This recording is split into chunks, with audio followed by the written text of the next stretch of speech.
Yesus Kristus minin belin salam kan boleh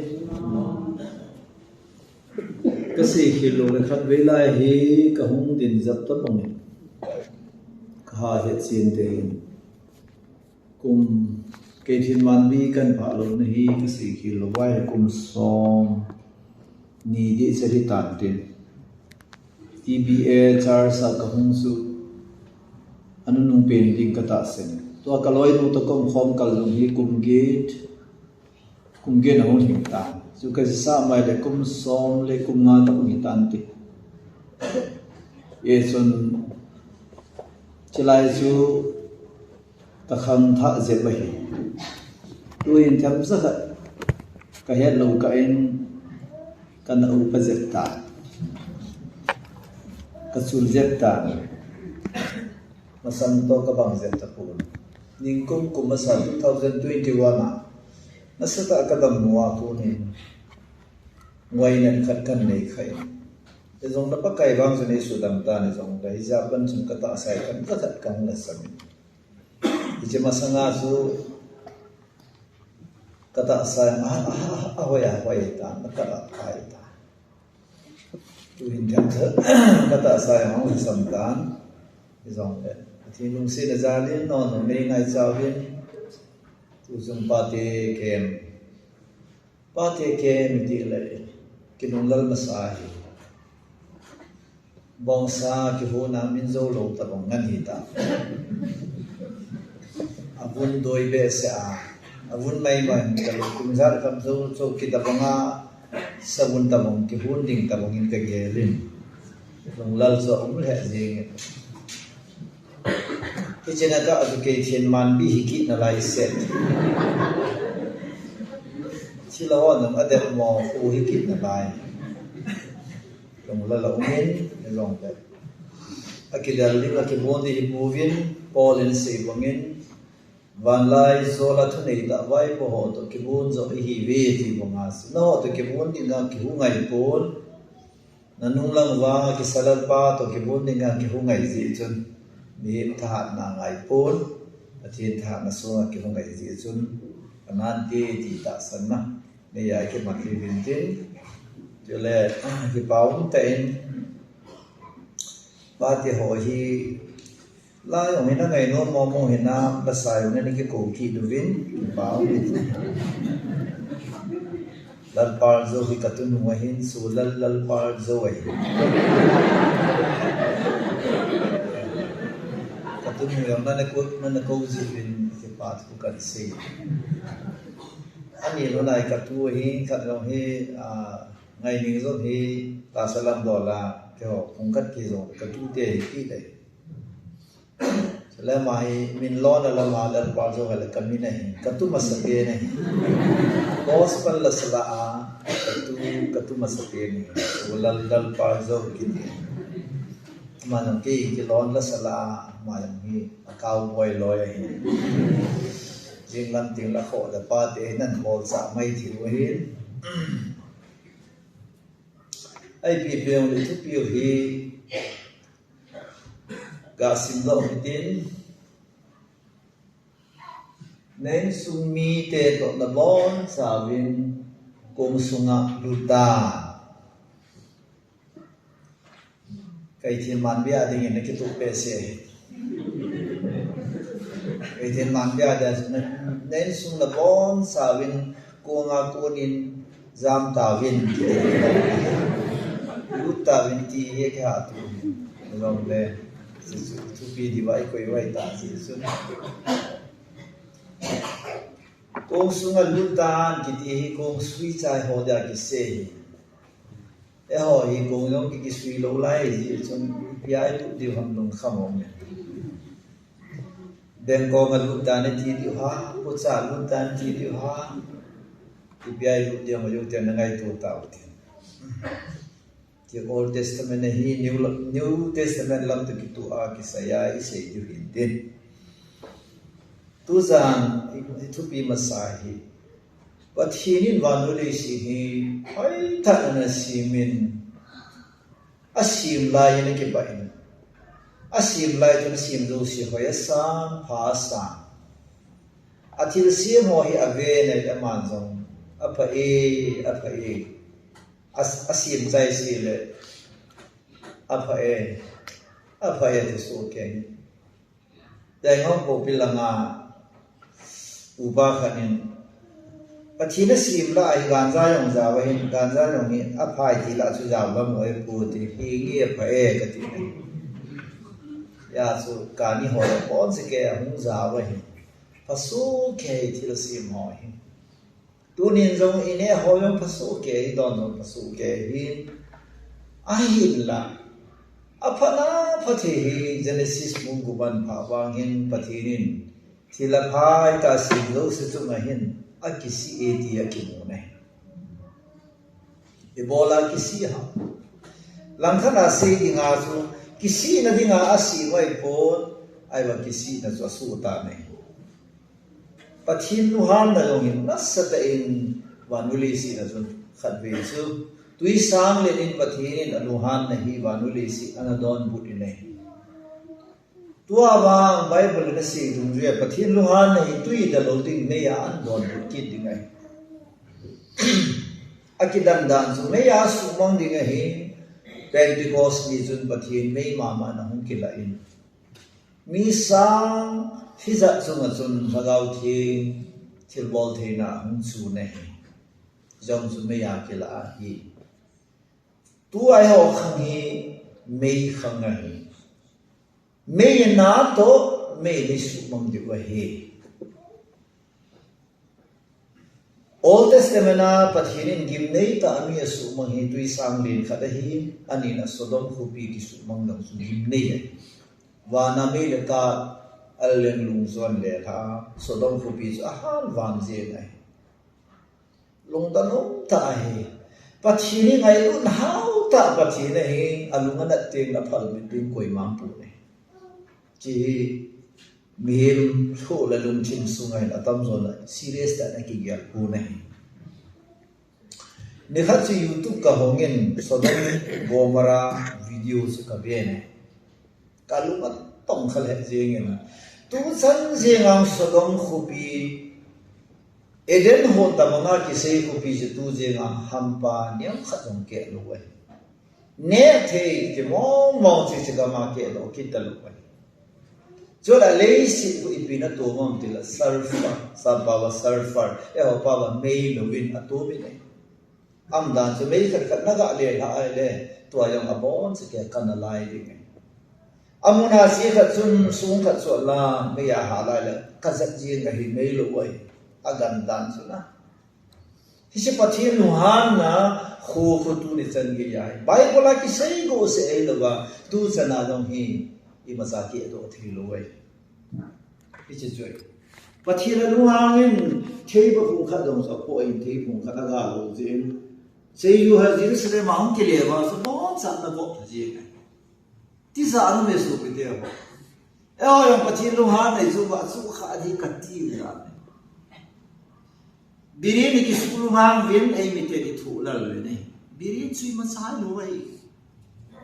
na pathin lu han ji pyang ding ha 2020 covid a hong ye koi ma sa mi ho mi wai mi bol the chemical vi pana well equipped country ho jong su khap sam alon je lo wai pathin kalunga hin ai si solar van kalunghan di kho ko pang zo di ti neo sa covid a hong ayong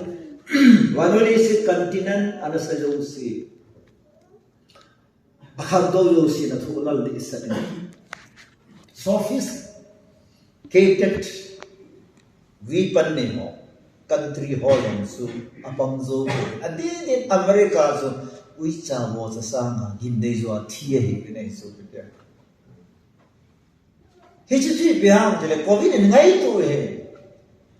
pathin luhan na chetar khate wanule si ni angai na pathin luhan nan pura alo dim tim le pathinin anuhan nei hoi lai an phon do tim mi hi min ki thu zo pathina phai ta pathin phat nei compromise bola pathin phat nei advantage la pathin do na nei lo ding Pati na pana pai alunga ha nai le alona zium lo he ti super lo di vai. Ai chi saya in pati agim dan su kedai.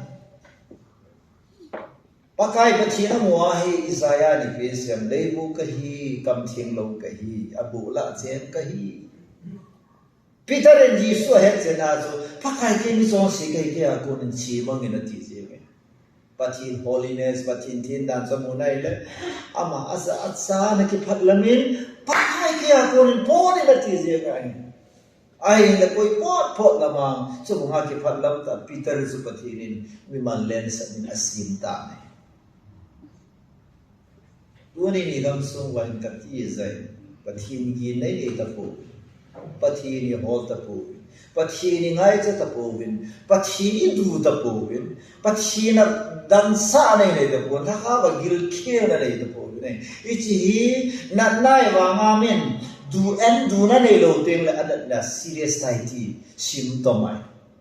tu la hi ka gil khe je ngai ka gil ba ya hi ben ham ka su hum dam ta se isu la madam te le bu ki du me ki du ai ita bunga thanga wa gil khe yo ha pha pai mol sunga jisu haga wa wai cho ho no ma he ti haga wa gil ho haga wa dan sa ho no ma he ti yesu ni gam sung ri wa thien thu sang ta ki sei ta e ho nam ba ma wa thien thu gil ta sang ta ki hil nam hi au poi ti the ke no foreigner preacher ho ka on ka bol ji biligram ho yam ka ngai tho ji hot so ta wang pe zo pum at sang la kai ven a hin la amsterdam ma zene ho la nga pathin na to ho aga chi bi nei council nga bol dan ho se le am ho se nim ba lai ta e ho ya sa na sang athua gila hi he chi ye nga yo gi dam zo lo pa hi lum da num ta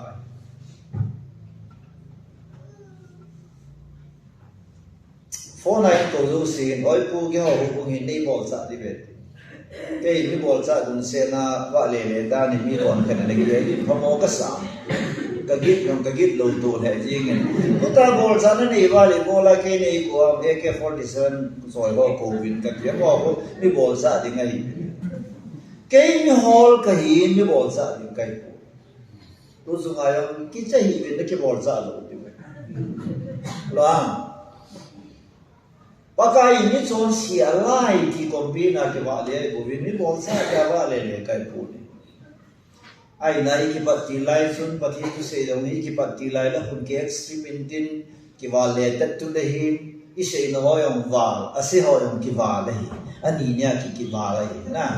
to ai pati thong ki se nai le pati tu hasana kan to na ke rong ka se wa rong kan pi ka gel do en ka bol shi rong tam ta ka bo ka gel do en siu ting le apathin tu te ki tu be se lowa inichi piang tam piang thei so se be me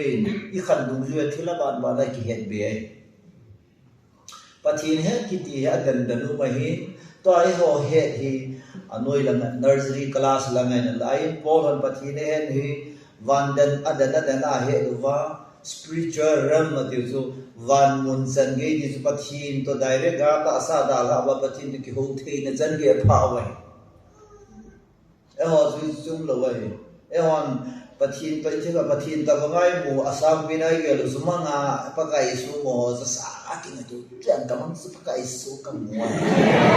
so e ho lo ni asam bi ni ai le pa kai su na mu ri pi na si pi ti ma cha si e mo ga de ti su na e ho sa ti ma ni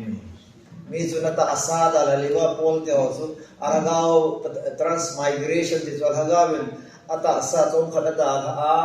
vandana pathin tu gaki mu to pathin tu ke ho wai mong si ho ta ba ya hi ha gao din mun he wa nim wa lai chi chu ne hi chi chu do hi ni ti su Paul in ABC doctrine ati ABC Paul hi ni lai ho bu ngo mi lai ho bu ngo mi lai ho bu nga tam lwan gam na lu de ki pyo he ABC yo mai poi A ki pan lai B yo ma pa lai inim da su ka ti na tu de za ni chong cha pathin luhana pathin lungnat na pathin lungchin sukha de tawin the sentiment of God pathin lungnat na chapa hi ka se do no mi nei it to be wai lut na samvin Genesis bungu na beudin Genesis bungu hi ive na ile akimune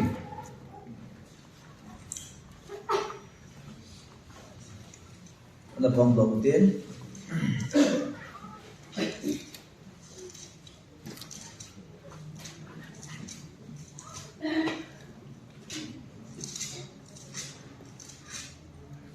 Christmas atun pathin tu se zo sen ken zong min zong alung hai na mi te ti na ki ha sen alung hai na mi te la cham le he ti ki ha sen tu ni zana hi pathin lung nat na mi te pathin lung ha na mi te hi kha di ti za om da ya tu ko is the sentiment of God pathin lung nat na pathin lung him sukha ichi het ngai tunai sa theo yung awang pating kin kamuro sa ay apalong tim suna anulong tim suna nga na hitsan sa patiaw zong azinay nawa asanay nawa ayin chen sim nawa aleka sim nawa anato atilbol na zo shiri sa tiya hinalazun alhang piya kabit na imitehi apalong suna anulong suna anulunggim na apalunggim na boldo sa patsan utap ta ni riwang sikuntaan mấy cái tên mấy cái hoa hi Việt Nam lệ Hindu sa Hindu về ai bằng in mấy cái in sung cho tiếng lệ có in sung hoa hi Việt Nam ít thì đã nó bùi này bằng hàng hoa mà bị kia lệ apa ini kalau simple vin anu lung suna apa lung suna anu lunggim na apa lunggim na sa ilo bay mo kidang kasai yai bini nila na lệ Hindu are far better than Christian didazu dunia modern world crisis biam dile Amerika Vietnam European country Vietnam la ta Hindu hi advancing mama ta je pen na son phat lama ai su karma ti vin Hindu den na to phat na next generation to mi ma pin de di so phat ha da lo wa le tu ni ga de ding sun Christian hi tu ai na le Christian sa ga so ga mit vet ding as Hindu hoi zo da na umai ta ne dia ka se Hindu ta hoi ama wang a belief a faith de zo ata sano ani lo se hen characteristic area ji na le Hindu hi somehow e ho sama hoi zo da na kilang ta be hi ve nga an Syrian ta bang ka hin ka online kaloi pa hi Zaita kitin zaita te na suka sia ele auza bin pola na tong bin apa uzun in sunga kunin na khoi maya mutang lao ti khat be se jana to na da lawa in sunga helu su ke e ho ki le bi se di ke I pina pen ha la na ki ta ma ka ka bu isne e se kim tin ta amo ho hi na le is group anay pinay ahalaman kitiya na yun chule paasa pin dola yung tacho ang sain yayma ang sa abin tumba ang sa ha sa tumba yung yayma sa ngalin sa paut hiya ay yayma yung naupa sa nakala lai miso alin pin pa tusi abana pa sikin aniyang pin pa sa alin hon mo yaong so Jule amau sistem au kidan su ate pieli pin hindin amau tes ke siano met amau tela ayong su ali pen pena ke tolo besu atumba zinu su ate ho tu se amai ki su e ho su kumena po lo tam sa ni nam kal si su kumkal na ba ka che tan ba lo de ka lo ha ba lo ka he ro si che ho itit bon hikat Sudah asal dia ngambil benar ini fakta. Luhan nazate. Leila ma ipin ma inu ipan luhan na pachi leila ma pachi gabu usan na efisi bungu cang khatsi. Jate ho pakai nu na patu no hitu chondi e. Leila so na yin ti lo lai che ha. Lo ha. Jate ti le nau she ro se nei puni. Efisi bungu mi Sapa ho ke sip na yung Bible sa akin lo api ba yung sip dito sa atin alam mo dun dapat ito 20 Sapa ho ke sip na yung Bible sa akin lo memory verse mana recitation mai mai lawai isi vanoya pathinin nipi noya ni himson na dinga adi pa su ki sunahi hallelujah amen Saatnya pakai nuna pathu nongin hitu son dia he English obey your father and mother this is right at the end hallelujah Christian and koi ka gela la pathil me ke kai mathematics ta mai mathematics hui ma sa compromise lo bai now sakhatna su gela na minus plus multiplication ago mai adi lo wala the whole thing's wrong is it Hita mga hozong Christian hin huwahi. A basic may nyam sakat may issue failai la bon sakat sa kaasit yengi. Tuni nang like insung community society issue di wai la patinin. Adi ati pa hikipat de. Adi issue biha. Saat yang manun lepas tu nong itu sondi kapha kasapa IAS mai ke alo engineer mai ke doctor mai ke so apa so le hello mai ke so ti ke ngi me kyo kapha ti ke na ala kapha in thu ta ka da se le bia ka se ko na bo kapha se ka na kapha ti na no kal do de ka kal do ye ka si ye ni bo la ka na ha kapha su ke sa ha team ka ke mu za ne amu ta lo ke se za na se lo te lo ke he za na he ta lo ai he na la ma kapha ka khal ta ama ba su khal to khal dong le kapha za la le si to ka chu ji a ch kapha thi san za la le si to ka chu ja su pathirin kapha ka su ma ku ye ya kapha su ma ka kal lo ai Yami onai do so oi pui iti da na pathi bu nei za ta chanam the number 1 and FCC bu gup sam sa nei cha pa ni ka nei aloi ho se ngai apa se ding angai lo bai pathi tu se zo si a sa te ban ti hi sa yin hello bai na pastor sa yong zu don lam kai thi number 4 ne lam kai thi Pastor sai mana phading ti nai poi phat ki ti hi thil hem thim na ki panai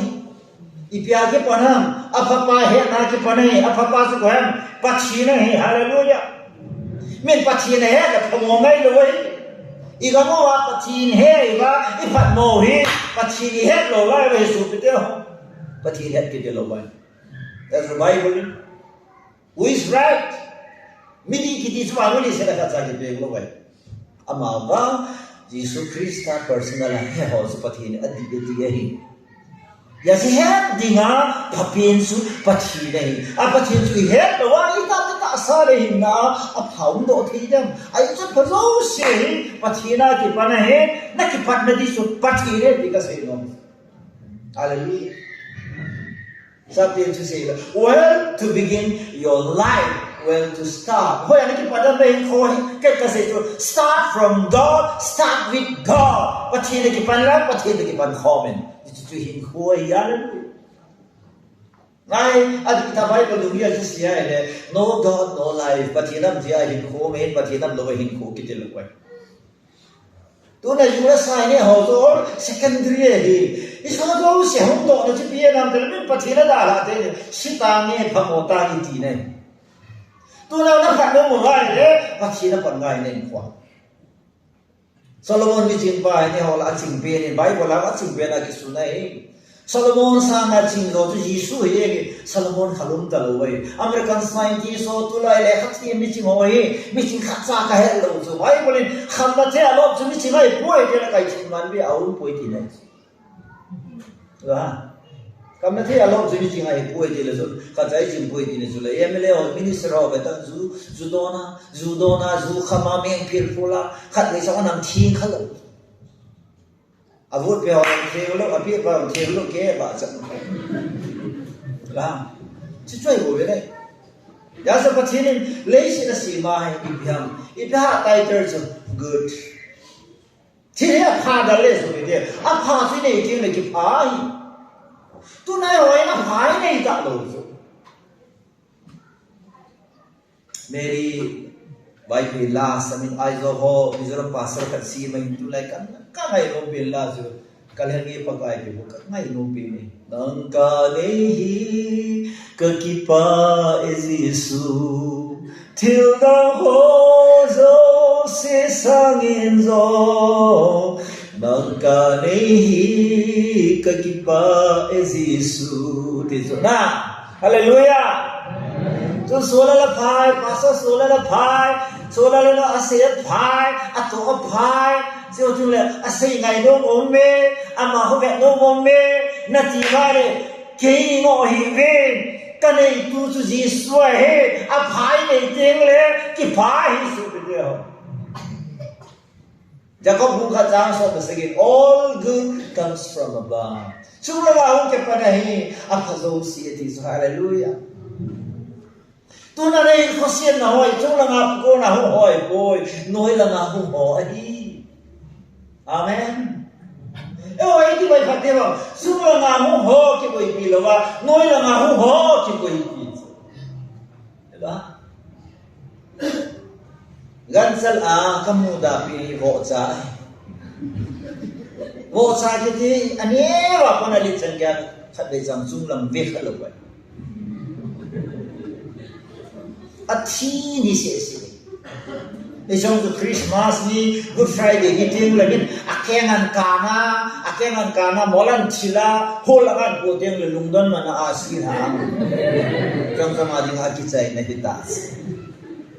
lah Mihim tu hinay ay bangin ilung sinin sung lambong kat taluway. Hijiya so patinuhan na so number 1 na alung nat na si piham tile sanganen pakai leise sung mihim git lo na pumsala aniko alunggel alungput agi lo zeng bo ahi su amudo tane him ipizia patinu na ha na insit ji ay boy na kam sit ji ay boy Lord ho timpo gisu lo je boy political vet kuinunda da di lo za pathin lo nai boy pathin lo na sentiment su na lung tim ske choi ni nei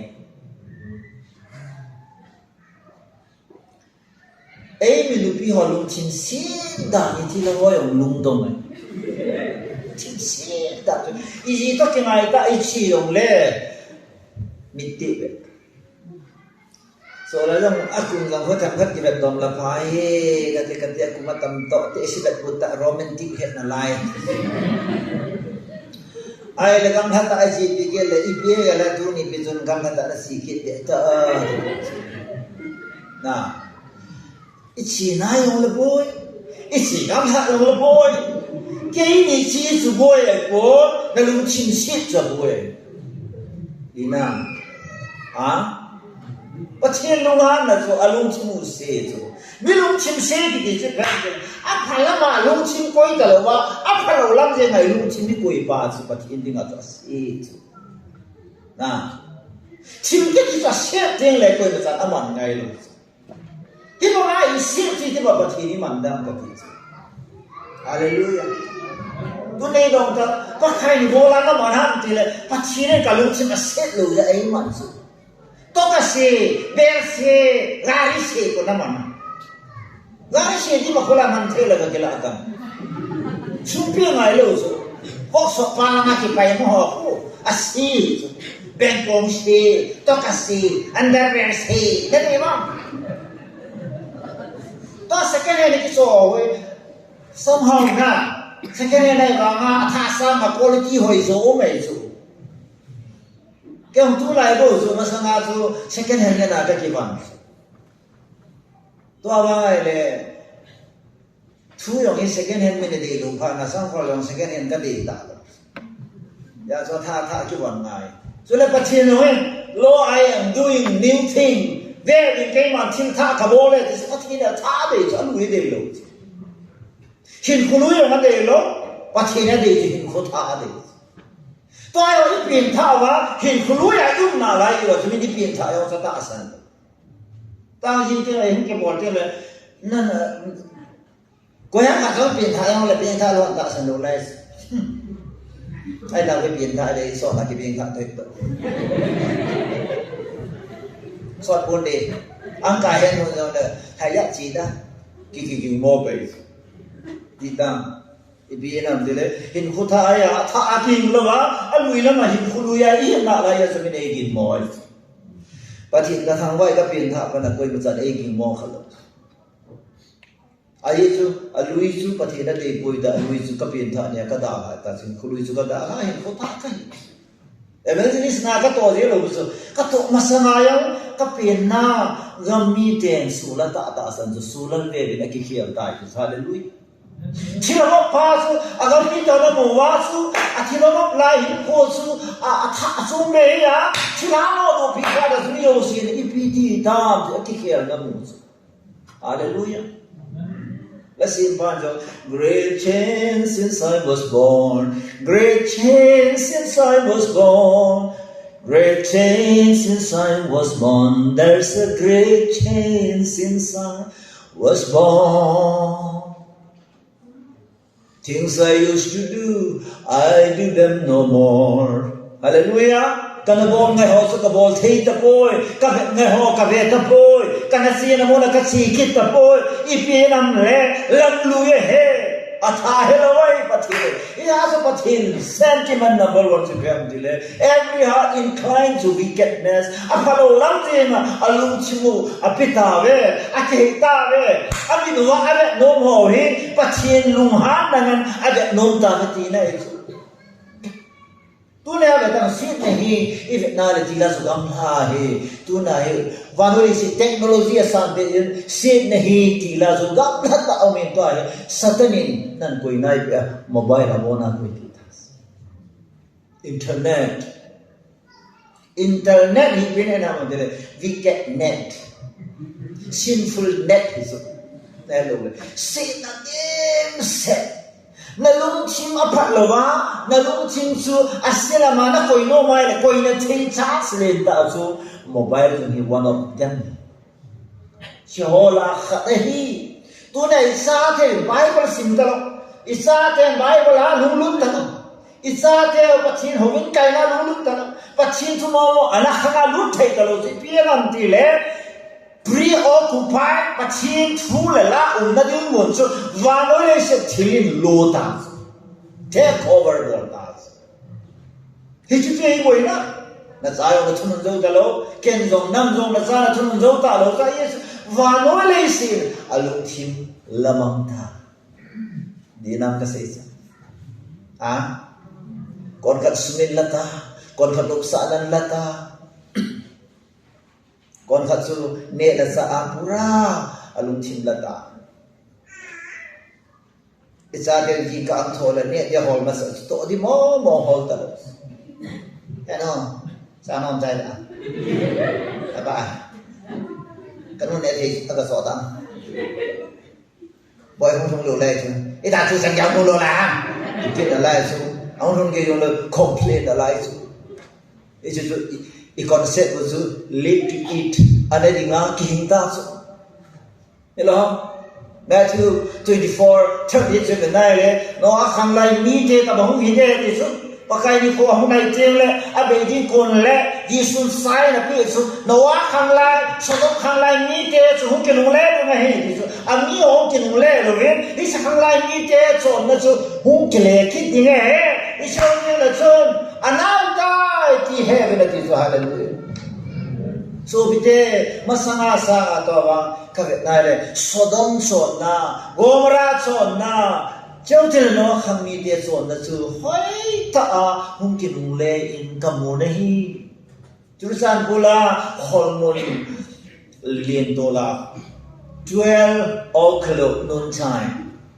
soon kim dom tai nunga khat emi nunga khat bolang khat chuza ki da om ta wicha bo cha ma lin tora khom ma nai koi ma na ngam lo kon ma ba ngam da mi da ma la hi do inam chan pi ya I pau ki ba pi ya anu hoi na ga dam apa le hoi na ga di ha bi men bo di so na anu pa bo le ngam lo le ba thi ni che ngam da kan yang la ya ka pa lui khwa ki sil se le akhiwa ki sil ja so an ko de ke ho kan mu yong lu ha ka bu yong lu ha ama ke wa ki sit aza asal ke ho si ka ja asa mi yong ka mu ngam lo ala ka mu le ti mas ka lo hon na pa ya ki wa ki sil sala na yong ki sil dam nào akiwa kisil te so la ti ka pa kisil mana ka do se so akiwa kisil te ko ka lu ha be sa su ko ma le kisil lo ka pa akiwa pa na se me vet ngam da lo tu na ma noin ka tam tu na pathin nan vet ting le na za sa pi ta su ya so no khang mi ke su pathin na za sa pi alum nan pi kisi na ne hi ta tan ge le tu pathin mi ni koi sunga suwam nang le kei sunga suwe panole si he I masan pathin long tim su boy jo lo he me he bovin pathin long kisuna jo kisu boy jo wai I pi ha e long si ti wa jo alung kisuna jo wai I golan la ya I do manu bo be ji long tim su boy jo I do manu khat le I lo ho khat long so Christmas am to nai tim le BP sang yin ya I do manu ke besar ke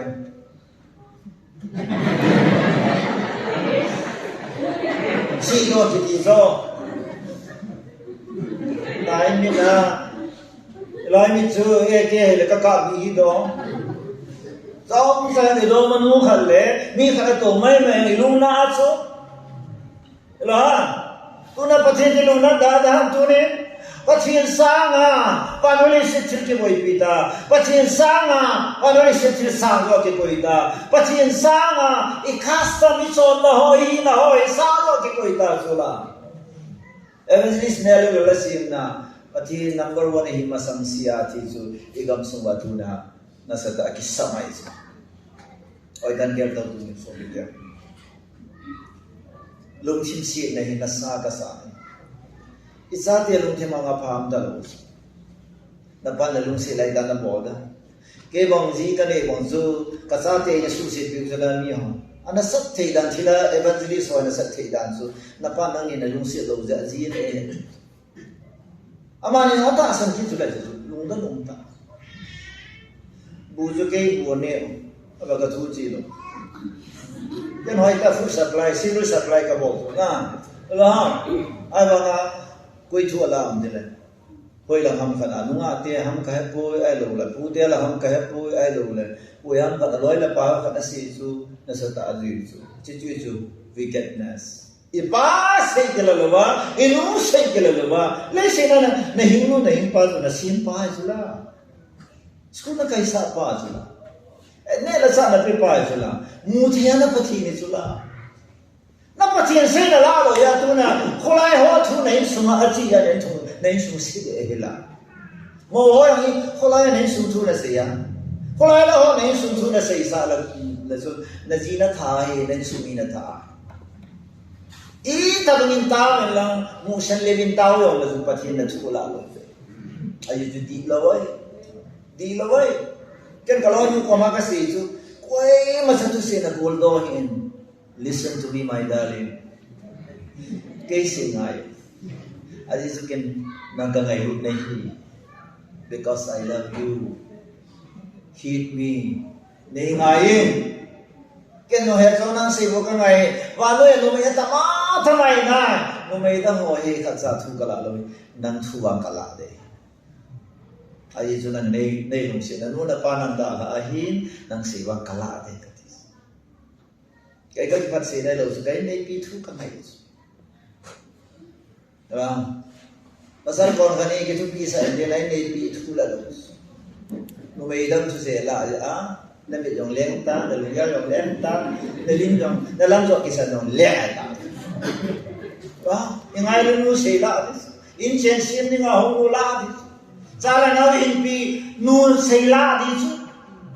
We are inclined to wickedness of ours. Wickedness, wicked to do them. But in they are, he Lord, but in wicked, but it's wicked. Walking against God. But in they are, he Lord, but in wicked. Migilo, what is? Psalm 37, Migilo, so, Hampabanga walk there.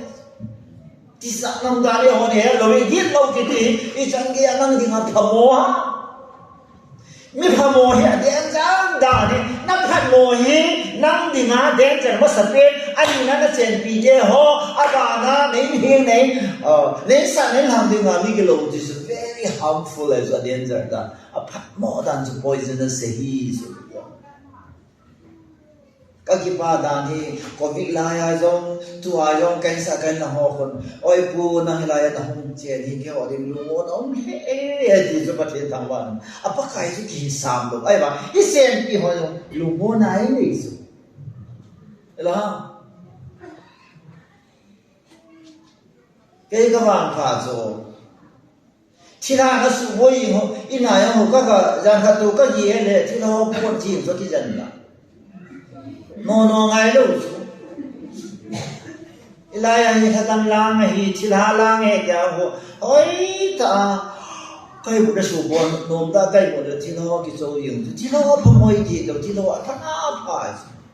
mi phá phá chuyện na rồi thì nó chuyện ấy rồi đấy rồi bắt thiên sát chuyện na thì là chuyện thì lâu rồi ai thì là bắt thiên sát thì chỉ chuyện không thì lâu vậy rồi ấy chuyện na mà bỏ mà chuyện ấy thì bỏ cô khá là cái gì là hầu bên ông chú giang gì là không cái hiện rồi thì là thế là hiện ai là mỗi số áo mình tên là có mai dính hồn điên khá là sợ ai là area ba số lòng sao kỹ ngầm bùi thì chú giang tên là không ông kinh gì vậy không ra mình thì chú area ba số bài cái gì ấy mi cái này gì bây giờ bù giang là bùi gì hiện không kịp đi không cô là họ cần này kỳ epidemic thì ra riêng là cái hệ epidemic không aging gì cái áo vòng đồ lấy cái kinh đâm ở chỗ chỉ mẹ bùi khó đâu cái công ta cho món khoa khát đến cái là cái sao đang có cái đi phải còn cả bò như vậy ai lại được đi cả dân nữa em phương số này mình đang họ xe họ chim chim là nó bùi đấy ấy kinh bò boy leve ala ke ông khung kin so ka ma so ang kin po ko le chok to a la khat pat jing ni ka ha le kin mo to lo kin mo to amo yang cha ni mu thei di lo chu oi pu hung sam dam ta hi na ala sina pa na khung ga ti chu tu chan ga khung ti pai za le he ka se le so pa chin sa ka au na so thi ha chen ngai lo bai Hallelujah. Ipia cái bắt chín chén nằm muốn số thì là lá thế là vậy rồi lấy lên vào nó thiếu dầu xì bắt thiên ai so Hallelujah. Ya bắt thiên ai à bắt thiên ai đừng lấy bắt thiên mi tê son bắt thiên thiếu dầu ai là vào mình ta bắt thiên sentiment to khá. Ai là Noah không lại mi tê cái phần là dù Matthew và chúng Giêsu này gì này xong chúng lagi na chun 24:38 na chun anevin adolo isa au le chan gaya ichila ni je chun anevin adolo akichen sau na di zalo se ko kichen na de mai poi do na da mai poi ne ada mai poi patien do na ne patien do na don patien do na kichen patien do na kichen sau và thiên đấu này cái chuyện cái gì và thiên đấu này nó cái ông như vậy gì cái này tại mà sanh nuôi đồng đàn thiên á cái chuyện nó toàn nuôi dòng của mà reverence của lên apa sa thằng đầu thiên mình là ấy cộng thôn này ama dòng ông ta bôi tu cái chuyện số son xí đây bôi gì này dòng son xí đây bôi đòn dòng son xí đây bôi nè dòng son xí đây bôi này ai lại bôi lại chỉ khâu khâu cho anh em vin đòn nó cái chuyện sốt nó thì học thì lại và thiên đấu na atong ji wa yesu bidya tu na ki don ho hi pathini ipi don ni nei ti ba olo ga se te pathini don ni ti ipi don ni ti kai tin man bi era ka po bi ya ki don li bo yong tu ni chang ge tu ye don na ki don li lo wi chan tu ye don na ki don li lo tu ya ha don be se na oi po ke tai don ka he lo Kidon li kaya lawe animal even animal kingdom sa hoti vai hom na kama yong sun kine li kidon li lawe he ane adonun achi piti na ha na ne rong le na don zong le na wo lo si pathelo pi na dingin bon ti pathina na se so Hallelujah. Tu ni sun hoi pui pinane thayam til kane thei til bola kane thei. Em kane thei. Ne thei til bo em kane thei. Ham pa em kane thei. Te bo lo no hun min po ra kane thei. Chia no kane thei. Ne thei ta bo se ne din ti ne no Bible. Aphat le ne ne ti. Hallelujah. Isaiah so mala cha thuma so eat what is good. Pachena phai ti hosan ne na ti. Ipiham ne din su na ta sa to ki tu din ne. Da harau din to ki tu din ne. Ne ina sa din gel lang ne. Ei sa na lang din gel lang ne. Tu nai ne wa pachini do wala tu ni. Belong. June sane mot son. Hisiyai ga mu hi punna na ta. Ipia na ha. Ne loading do loading tam ta idom ji wai chi su pathin sen ti bana hi pat pai tan ya ta tu lam kala ma ho bala sun in suna brown sugar problem nei cha sapa tip se ni Christmas ti mang kalo wa hi kham namas don namas ta tai chu Islam football world cup Savang cút trong hi, adi ta savang cút này coi giúp cút, men cút, khăm cút, lon cút, họ pen cút.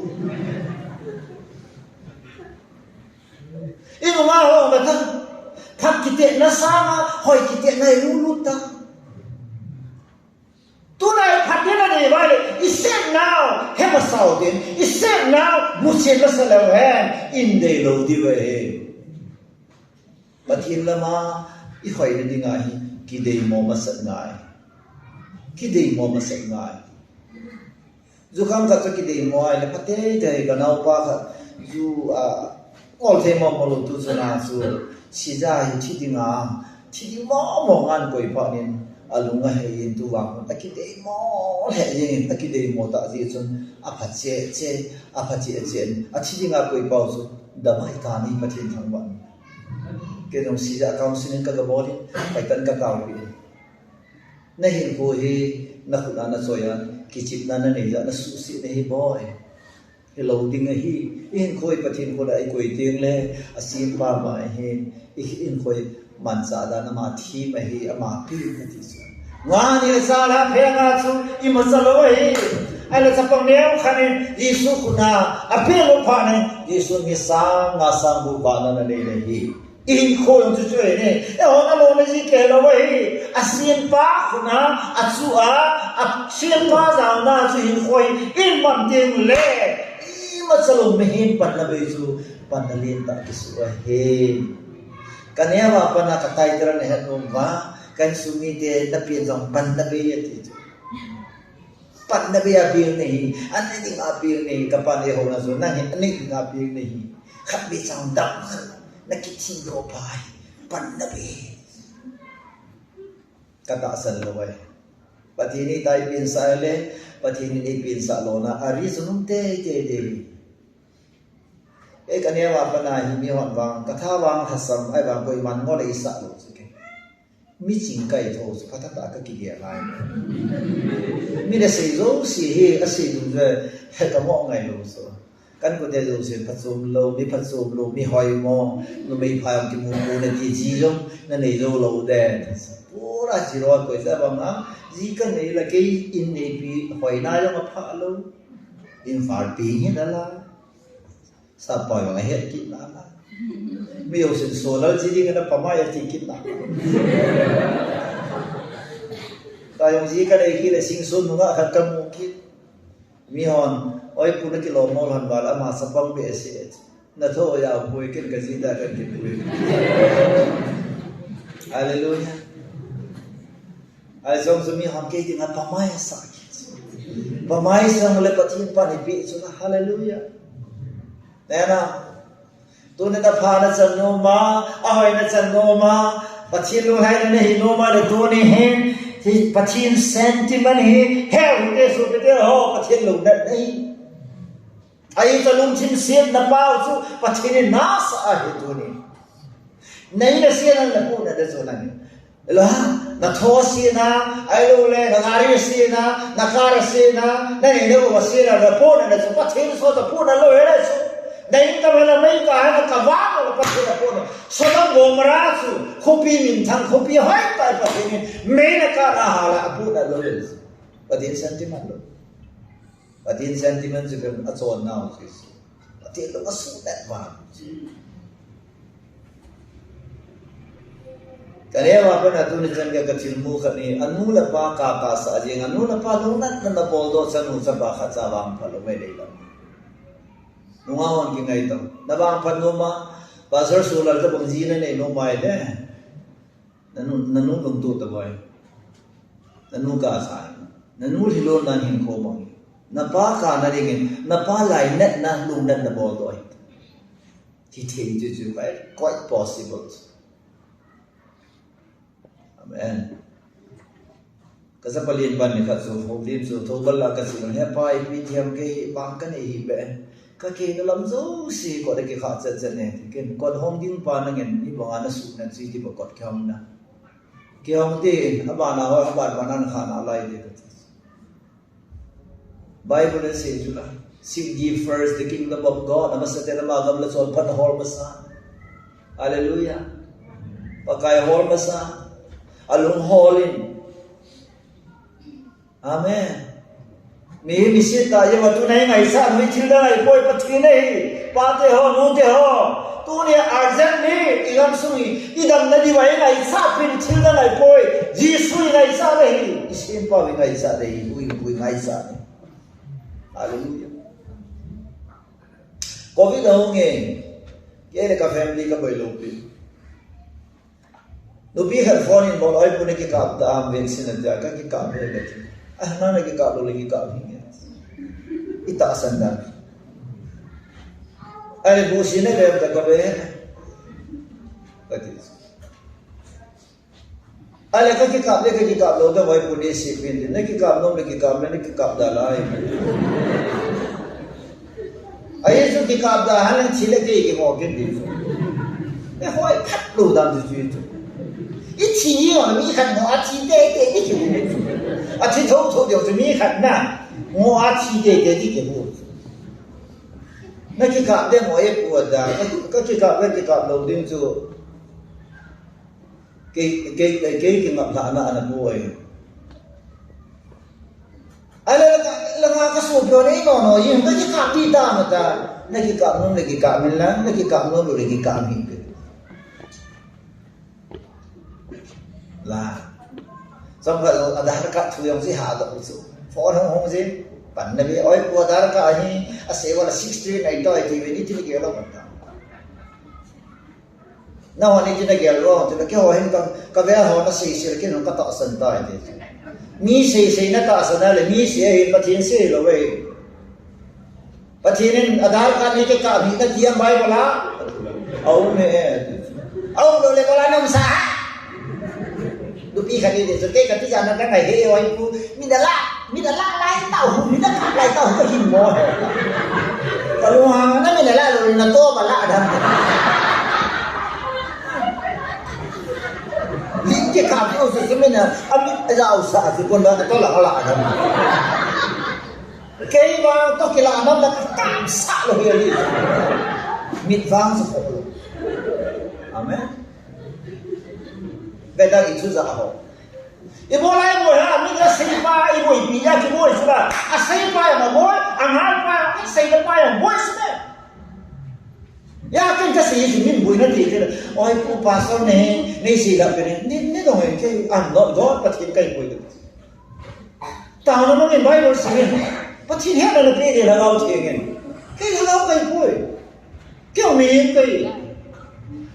Aja kisah ipian apa pasar soalnya lagi tidak saya kamu orang kacau pun itu keju, itu udah air gitu. Ini pahat satu, minum kita. Kan kasih nom beda, isu hoi lo ibola pathina asuna nam tele ania wa pathina do lo adona pathina do lo akisiena wa pathina do lo pathin dong lo hela abolo cho silo jin zo aboli hi pathin ko ma ado wa abo thila pa jo na lai cho sa ma bunga sinda thila bo bo pa su garasin ga ma thila bo pa so thila no do ko lai pakai su mwa su pakai su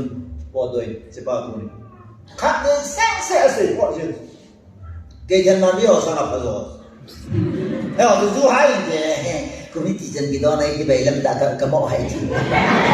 anh hỏi mà hay đi nè và hay thì luôn tất nè và hay thì luôn của cái sản vật hay thì luôn cái gì à họ ba cái bầy lâm thật là hay đó anh chỉ tăng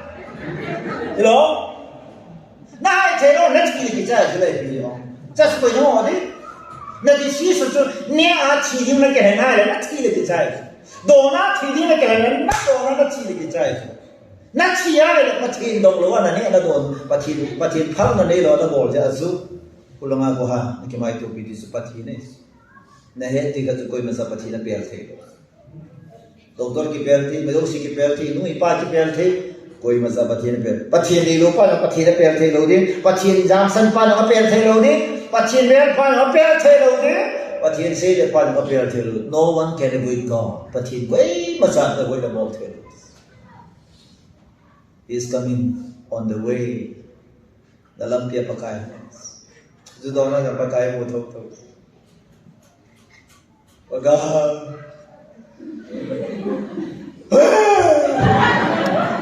ati thok hallelujah amen Bidya batata kiya ta Bible na si ta so pathin lengam su ne la za do nai po Israel te isi khanlai mi te su ne la za do chu pi pe na ge lo sil chen ne la cha ipija ne hom adon so adalo so nopsa ne so nopsa tuna ba no le sin na boi pe ka na le nopsa na bo nopsa pathin tu se nopsa ka pathin tu ke sai no smart da na nalta mi khara sei so ami pawan sei da tan da the patin tu se ma so ai pu patin tu se yang mi a to ke tu to sei kha nai ta ya khangi da pu hi na nga hi tu khanga ding a danger be se kadin nan tha lo de ting no me ho tu yong sei te hi ne me le ho yong dem in mi hong dan tu sei te hi tu kha chi te lo de he tu la ya I mean mi tu ki to na da pathin tu sei phat nai ta a khangi na pu he ke bang ka khangi ni pe boy pathin pu hallelujah sabian tan ke ni phat ni a boy pathin ni phat zong mi he to bon cha a pu he pathin ni pu lai cha boy la mi he min na hin na pu a min na control a mi sei na bola mi sei na chona mi sei na ne na don tin na chon wa against na bon tu pathin ne pathin ki ta sa chile wa yang chile dam pathin ni do ai le pathin ki pai se amen kai ni na ne kon pathin tong pa ka kai ni kan de ai pa pat thai ko em kan ni se kan ya ko ra sunga ki tu na hang da ka sadam thai na wa pa man sang kan ni de he pa kai pathin ka sung ka lai ape di lu si la ko em lang ji su na tao thi ai le ne tam khen tam kho lu ba Isaiah 8 what is good For the kingdom of God is not a matter of eating and drinking. Never sat down today, but he lent them up to pay. Okay, hallelujah. Imazai, boy, is amen. Hallelujah. Do like an air or hey, no be on Ella and Valon like that. Do like an air. May time give us like that, do like. Sakan of Ava, those do like. Pathin ka thang ba as pathin 2021 apana he pathin vai cha ho ne lo cha lo do lo ho in chen lo ho ka ni ki bang ding pathin len te ne kun sa ha kan ne a len ne ngan kan ne a sa tui kan ne a le ka ki ne li di cha ni Judon ho se lo so mi akin li tam. Sugar kan e ta sugar ton si. Pancakes kan e ta mat sa kan li si. Kabi piasa na ta ho sa dan le pa ku. Chi hol pa. Ichino malipita ho ngayo. Ani ai apakai kaung e dai. Ama kong china ni mo sa ne na chiki jong se phat mo le patinin mi lo ho ka dei poi ti mai. Ui na mang ne le sa do na o me ka ti nai di po hi jong le phat ta an ching the in ka ti pathin lung nan na sumel po de so de. Tu lai bai sa ho ni to ki bang sa ta ka ni. Na go tu sungai ni jong ke ho ka chi so ok lo nga. Julia thu ka se. Amoni ni asa no mo zo tu ya tu I the so ke ya zo mon me to ngai sa lo tomato to alu to ngago aga o sa si di ka mai cha da ni nungai te ti so nungai ta to no ya pha ba ni pha ba gi cha ba ni hau ba gi cha ba ni te atu ya ka ni ai koi a phat je a ka ni e o he atui ni agam ta chi ring gom te sadar islami kana se tiul on ka du ka le po la ka e wan du ma ka long long ko he khuti la mi da lo bi la go sa ta ki nam ko lo go sa yang Christmas ni mo gel phalo Good Friday yung gel phalo ane ko la long lai ne imot ne imut atum na ju ti la go za ba ani jo ti imu ai mo jo ti ani jo ti imu ki aba na Good Friday um pa na ti tum se la ti ha kulai khan tha tam ta ju ti so pi de bok sa dai ti ho he pathin dum nai gam ta Christmas on the night, Sunday long le, between long le, Christmas and no point kita. Nunga bolang, lami bolang wai, and no point kita. Bolang ala nunga pepe la ito kom lo wai, Christmas mama kita. A spirit pa he, sunga pa spirit lo su. Ma hola habe, kaka ki komen, tet mol kita muna su. Tu kase tu iba se mi hon amen, ani ne. Tus lozin hallelujah la khara sawi de um talo la khara se um talo khanen anom no me la pham se menti la bu ve talo ne wa puna yen chat ge su lom do ma mi so la mi hilom su so ka pathina thang ba su la hum ki sai la ta no la mi kal kit so no pi dan chen mo te sa ba ya vai sa ba thaga ba thim na su sa na su pathina Lele til mama so no nage ta la vai so hallelujah me lese til sa noi ve ya lese til hoi ki su ve la ki to ve I volai to ve ha lese til sa zo e yimi ja so ki to ve kaniu lai he malai mo li sam ta sa ta he nim ka sa da na Yesu wa le nga ka le na so ka su ve hi Ebola ka sugat yam de ei san zo pa na zo le si na mol sang pen chi ki sugat so ya em lai mol zo na pa so len kal ni ke na kal ga mon lo di so ai wa nga ba ya ba se em lai mol zo su ve ngi le ti em lai mol sang na sang zo na le ai ta hallelujah da se pathe mi te le si no sa na hi I ma sa di ti lo so la pasar khat zong me tui lo ja ki pin pa hu wo cha nau pa lo so evangelist ya me tui lo ja sei jan khat to ai mo na do lo na sei ji min pha ta welcome lo na sei ji e cha mong te sao dam oi ku so ta si le a to wo dam nam si alum na nam si Sanang kai ko thelo thokam te ki pe ki na la so so yan the ta pathe no tong na ra ki sei chu hallelujah ibora so chi sei the ha pa kai na tho khoi mu chet lo ji chu le ho le hi ha mi le mo la chu nam ji lo ha cho hay là thế là chúng tôi hỏi no mi sta bi se ta even no hỏi be se ta u to yang bol cho khap yen su rabal khumu ba bola pa chin chu se a thu a san bo la ma ne ko ba san to ho yang mun yau di lo spelling or head lo dan chu e lo sa phol ke la u to yang chu bat si ba yang go be si ba ke na phải là ai cái em nhỏ thì ngà hỏi bẹp siêu thì thế là bà sĩ ba thì ông thấy không bao giờ nào spelling không một thế đâu số nhiều lắm nên nào không mà số cái gì bị thế ô tu cái mail gì này ta gì để ta cái gì bị ai mà bắt nhìn thua bị đam số là dùng để cái team đam đam phá ở thế ta nhớ ta sẽ không nghĩ để dùng lấy sự đam san là gì tu chung ke mayo kem nop na me na bui pia ne la sa na bui pia ta salam nop na bui pia la ba ke ma ni thumai ba ngi na tho zo lo de thol bi jong nam ja bui na sa yo la na bui di a bui ho ta sa jong la bui a da jong la bui i pia bui ha a bui ya bui lo a bui ba na ya bui so la bu nga chang kha i bui ya ki bui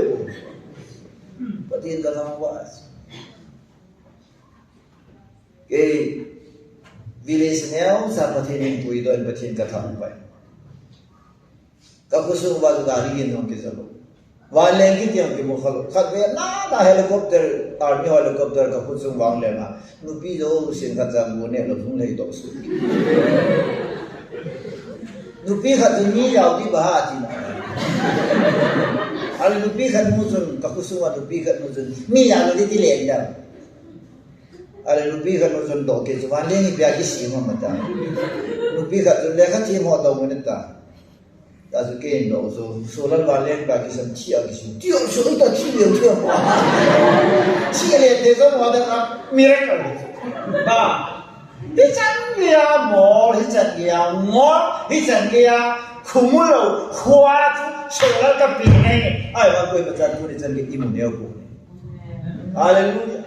kita bang pathena bela ye na ger sa na sang zo nom de pathena da na ger sa na ha nim de tu asang kho de yesu pathin sentiment dong kho de ibola ini apa pathin do di ibola do na pathin do di bola nupsa na su pathena de mai koi pathin su na ne ji wa pathena do kha mi khan ti ta se zo pathin thil si moi pathin bola hoi da ta sim ham thil asim pa ikel do na diu pat amai za na diu amai gel do na diu so memory so the remembrance ading gel do sin na ding pathin fius hallelujah pude ha ke ho ka ton kom la ni la ka pai su ne bola kom la ni ka ma ei min a pai ma sa kom la ni ka phalo so how ki mo ra bol how ki mo ei den ta yang how ki me e ho ku ki su na na so how ki ta na ta the ku sa mo e bola cho ham tu ne a chi ji wa chan lo chi liao cha cha ke pa the chi liao cha cha pa thi ne ke min kom la ni ka the na no kom la ni ara ka the bang ha oi ma sa kom la ni ka lo e bola ma su ka ham de pa thi ne ke lo pa khai bi ka ya kalau tu kita pun belum sudah sih. Ahoh lah pun, sungai cini dan ada ham. Nah, cini dong kita cakap nak nak lagi. Ahoh lah belum hilang. Cini ready sanu magi aja asu tak ni. Hijan dia pasti dia pasti lagi ada. Haleluya. Musuh angka senong benda tu. Jiwa sana ni ada kasih leceh. Baru ni secil ibu pithai nalai. Pasti pat nan mulai cun. Nawal pilong deh. Pasti dia lo na pasti lama kehi nahi jiru. Adita luhaya papeta ikisah mana kehi deh pun pasti pat na igel lo ha. Igel lo na pasti lama igi ha. Yesus ati pine. Haleluya. Nanti apa sih? Ikisah mana kehi pasal ni pasti cumi chatting tu kelau so.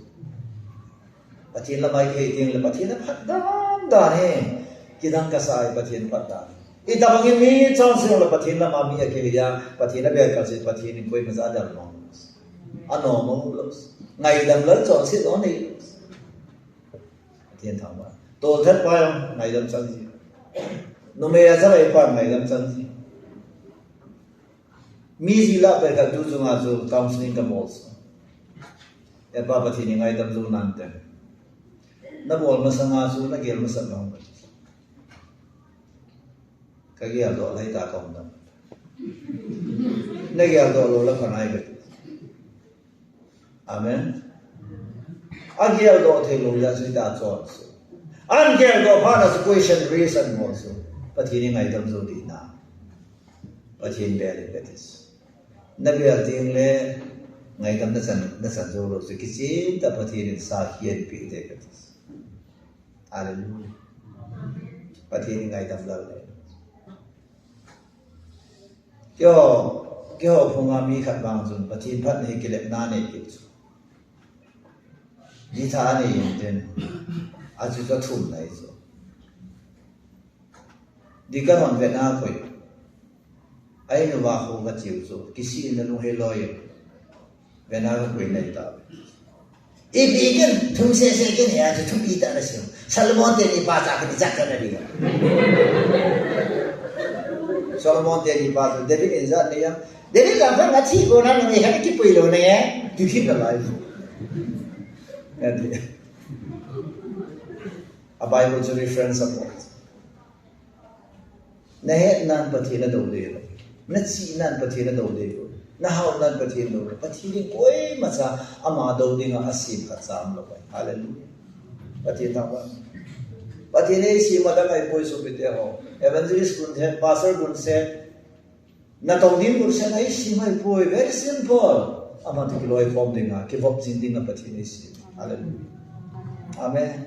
Non give up no mitso. Nasang anam laboy de ti pakai na hetsu. Nasang anane na do laboy de ti hetsu. Nei khompi nei do pa yuma. Heti kan panan sim do ta so la kon kan kive koi tamam ko na khona kasunga ama ta en kan khom de ti loi khom de so mana de. Kai nei pina se du nang to ka kichena one thing soking thing wa hi pyam de le nang no nei ngai ke no nang ai wa pha ni tam thing lo wa nge an na e ti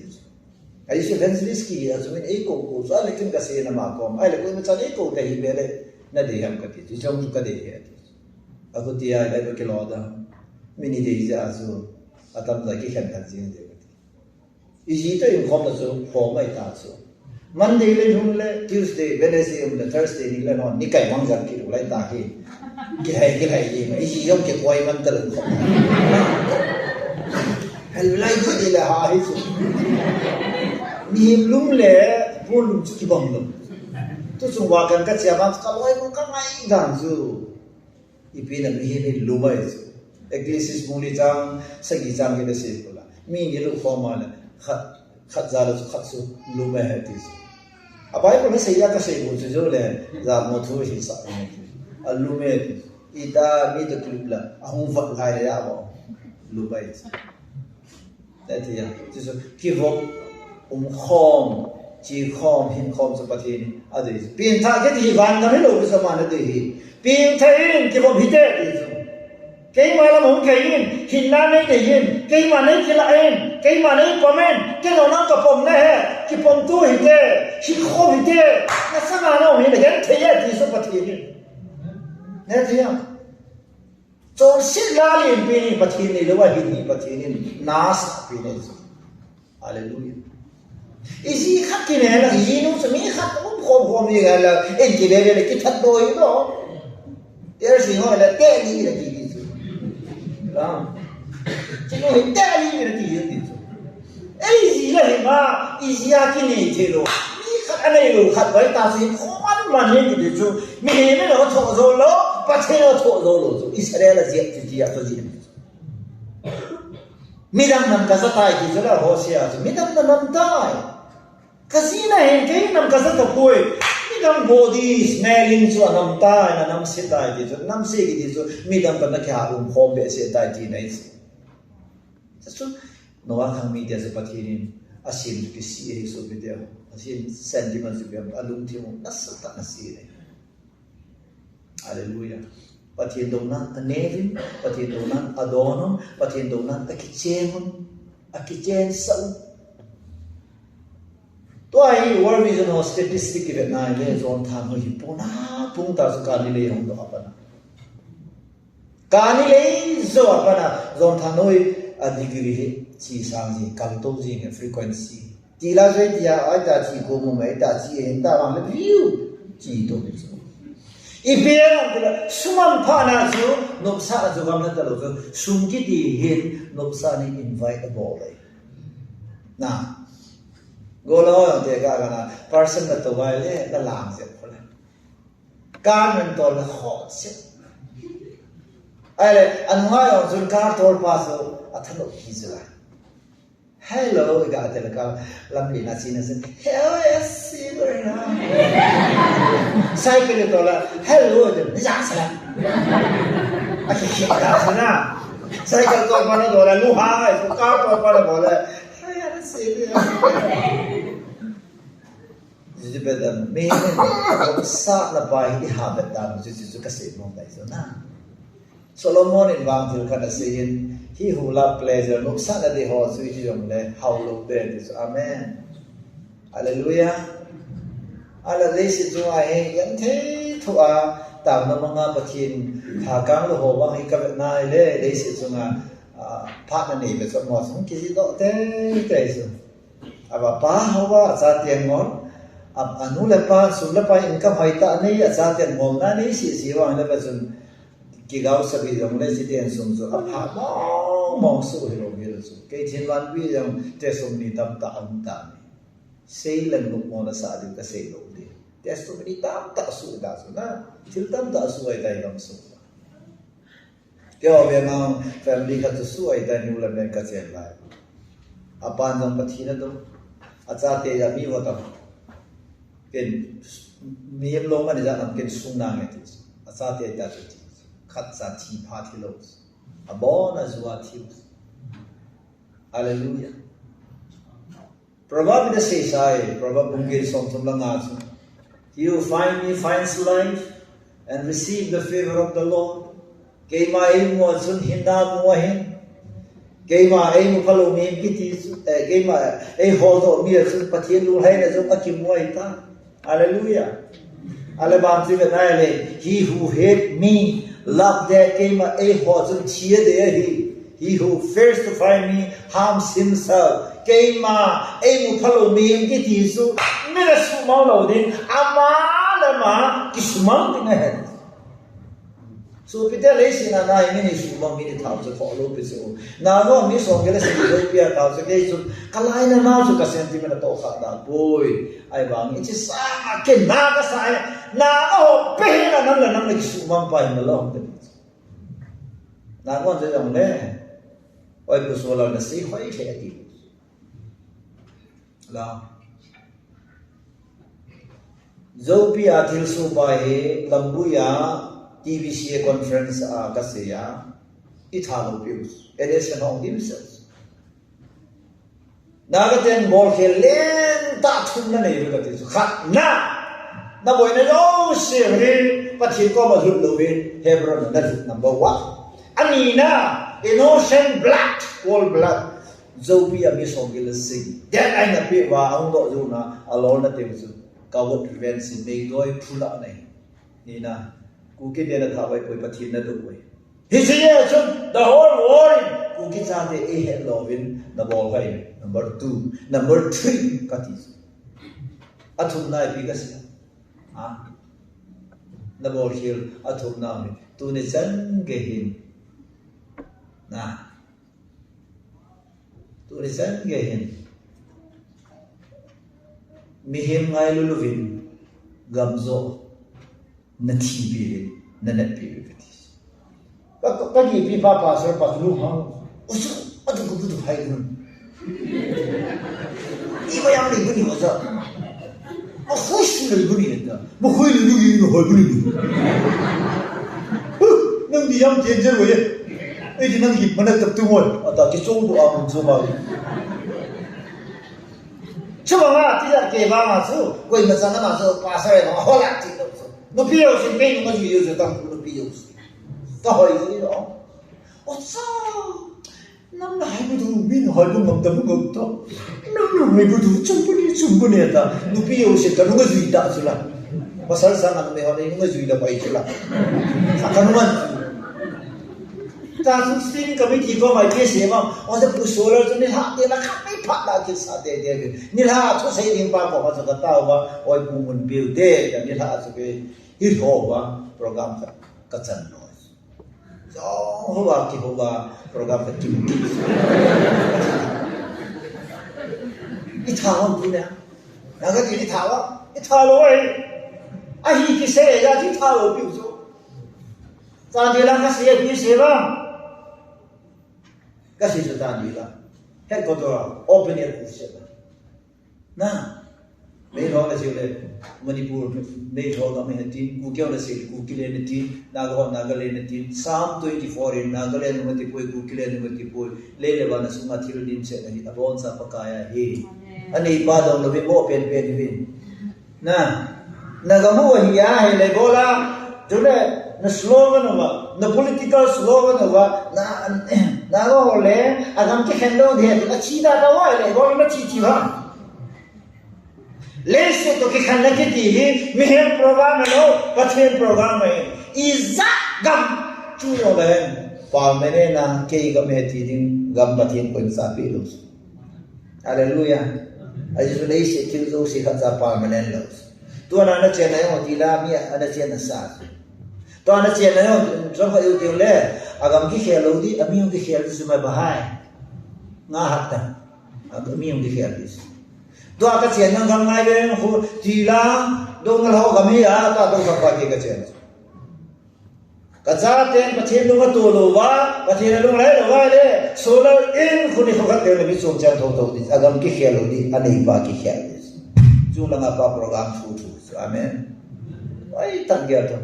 le si na thro zo se he pa chen do na nei pu de so bi de ho pa chen ge zo na nei hallelujah ti che he ya zo Noah hi a chai na si di wai ta e che hum lai ta ni ho so a da koi ma sa pathin lam ngam ta lo hallelujah Noah pathin lam ma hallelujah amen I majority 99% so only 1% pathin lam ga 99 chun koi lam ga na lai se no sa na le so se na le chi lam sa anga nei so ai ba ka pathin Noah se atu na nang le ke thin man bi preaching ka bo the so hallelujah Noah ko ma sa pathin a bo the lo de se so ong ki sui ne thi right thing ai ba in the wrong time so pathin tui sa hung len de ai ba ma kong sui ding ha so a pha tu din lo ai so is one dong ki nim lo gu su na ding dong sai dong lo ma sao lo ai ba ma Noah mo la ko ma su ya pathin a sei a sui ja a sei a sui he a kilom ja a sui ko ne hallelujah amen a kilom ai ko ne a kilom lo le ni tha lo a kilom lo le lu lo lo a pha dung ji a im ba zo na pathin cho le se na pha dung ji a chu se po so ke de pathin na de every time is his time so pha zo si ama pha za na ama pha ni ko ka za de ti la sa ka pe tha pa sa ka za de le ke ti ze ji so pasal kai ma ka ki cha ji so aba ti ka ka so ama so za na yo pa kai su na yo pa kai pha zo si pa kai a ko de le pha zo si so pathin a control so hallelujah ka wei ta lo so there's a lot of all the time pha zo si pa kai de so ya so Noah so it's a thang ni de ding a bola ko ki sui lo am de le van kinim hanlang guzu de ding sai na bang weather forecast la bang so sui na be to ni sa na be ni sa be ba le tui sang li ding a ta sa no ma lo so pathin thu se de le ta san thei ding a ki lo mo a sei lo we so a pathin na ya a sei le ki lo lo le wi du ji nei pathin na je no wa na hallelujah tu zunga pastor solar asia bo ya ti ule na bin tha lo this na ki khia lo this pathin na sia pathin na sia le bo pathin na sia la amen ti e na ti wa le ni thu zo hi sawa this asaw be se na ti ni khana am ke chai ti minute nga 30 minutes sang ki chai thi pi tha ki ti ho sa ga wa ki he ji ki ti chu pha du ni lo chu ilum thim ilum gel kata ke chalum lu tai pan bo wa le chu I ma sai lo bi phat ka lo ki khel thi tu ne jana na thung aya yom he na do na mo na ki khel thi alang pia ho he ni nga su pur bi na din te te din ota ko ra te te din tu la ki sai te te din so su it bin thai lao le hello hi he ring bin tha ke ti thu za hum ke pa na za pa he sun kon pa ki chi ta na za lo wa he na ke pa do the lo ala no wa pa thi thu za su ke pan chi so hallelujah no wa ko ke swin tu sang din de bola su ham de tu sang din din di bola su them de pata sang ni so hallelujah amen pa ti na se chu I de lo de tu na ma se no tu kem pa ho và thì nó xây dựng ta sẽ làm từ thông tin ta sẽ làm từ thông tin ama u na ta sẽ cả để vàng phản năng duy hi đó chứ mà cái program gì là thâu thâu đi na giàu rồi nó chỉ là đến na giàu rồi chỉ là đến na lim sa rồi chỉ là đến nhưng mà lo nó coi là chỉ là thâu thâu đi năng cái là vàng bó chứ cái khác chỉ là đâu kalau yang lebih biasa cái Allah lắm ta cái hình thì là suy đi ít thì đana ở thiên có mà cái tao gì mà upasanang to cái chuyện hàng cả lúc đó vào đấy cái hàng cả lúc đó vào đấy cái có dòng năng cái thùng rồi là năng cái gì nó vào đấy cả lúc đó vào đấy cái cả lúc đó vào đấy tu lại ta tiện sĩ dòng gì ngal luôn ô lần kia dòng là lim hít thấy rồi sẽ lại ta cái gì nữa mà chỉ dòng cái cả lúc đó vào đấy là जो काम करने भी सही के काम कछुआ का दूर डोर कटिन कंजू नी शुआदी जो है कंजू कठू ठू है न जोंग संद से न ठू ठू है ले काम दातो म दोने न काम दातो न ठू ठू है न काम तो कंट्रोल ता जीवा यो है थे थे ये सारा न ठू चिया ले खामिन लंग न दाता Chua là cái giống quan sát đó, nó tin trong quan sát đó, nó cái là cái khéo sát đó, nó chút gì đâu mà, nó chút khác xa thì đâu chứ, nó đầm mồ, nôm lót, nó đầm mồ, nó đẹp nôm mồ, nó sát thì nó để lụt thì, à phải là sao rồi đó, bà không để đâu mà bà không thì chứ, if you ha, cái khát khát gì là đi khát khát rồi, cái gì cũng sát gì, hallelujah. Psalm 23 verse 10. Kasya ita sundandi. Hallelujah. What I have said, that will be. Kasya hit him so happy. Koi mana kya? Amen. Yes, go kisi asuye. No one go asui chai le, kisa le, kiko lo era. Vanun ji so phew azu albi on ngale. Aude. Kan. No one ko dei hanu. No one say that. Ken ka khai koi và thì để khai, hallelujah, amen. Nó là khai đấy, ông giống điều số, tuy nó không thể số, và chỉ là khai phá na, tuy nó rút thế cho nó cái mà nó không thể ta lỗ, cái nó rút thế cho nó cái mà quát thế cho nó ra nhỉ, hallelujah. Thì và thì đến khai, với và thì là họ này hi số bị họ ra số, ít thu biểu hiện rút đầu tiên số bị để bọn xã viên và thiên thắng vận. So chân na cô ni khát cầu tôm đinh chú có mà lụt đinh in chú có mà cô ngắt chân không cầu ulen ha atia lai sa bông hoa tu này cô ngã lụt đinh in cái gô phi tên điều tiền tu nên phát hiện sentiment cả đó đi cái gam song cái son sit na tapung bé sẽ như thế này son sit na tui pi cái nó mua hong pa hin nên sung la mà sang na cha la mà sang nên na cha la mà sang na mà yên ông muốn cày na khai mong rằng mà sang hiện và đối với sự tròn xịt là tùy pi lên lại đến nên sửa lá đâu nó đi nghe nào mà nó lá đâu nó đi nghe và cái sản cái ngày tôi là tôi đi và thì lục han là lục nát là mí tê rồi bên và thì lục hay là mí sửa tê đi nghe tôi đi ra nên thu mà cái tôi hôm là thu pi mà làm gì tôi hôm là ít cái tiền nào vậy cho nó tại cái mà còn bị đến director जो हो मामा ही सेकिंग आयो दिन हाई तके सन पर लाउ दिन के जो निखना लीवे क दिन नि थिल बा हेलो बा हे ना ai bảo nó họ đã thắt một vài đấy cả tin dâu thì ngày nên sự thắt sẽ vài đấy cả tin dâu lâu đấy nên sự thắt một vài đấy cũng dạy nó mà vì cần lại cái na ông đã sao tiền where there is will there is way ithano phang le làm piu mà hi isu thắt si bu ti thì hi pakai mina zan na sapin hi na tar hona tin na to ta na kan e hin ka ki pa e pathin pathin la bu han la lung lu ta lung tim pum bia pathin thu ngai na ana pang sa zo si pathin pathin na san diu hi ki ka ta san ne pathin nga chom sa ke pa thu da sa o pakai ha chung lung ka pathin wadweli sin veting pakai lấy sự thiền năng bồi dưỡng lệ mi hiểm tâm mà bồi dưỡng tụ này mi cả bồi mong mong ta về này bác cả in sung về tâm mà bồi đàn gam sung về tâm mà bồi đàn mi hiểm đàn mi hiểm có sát đàn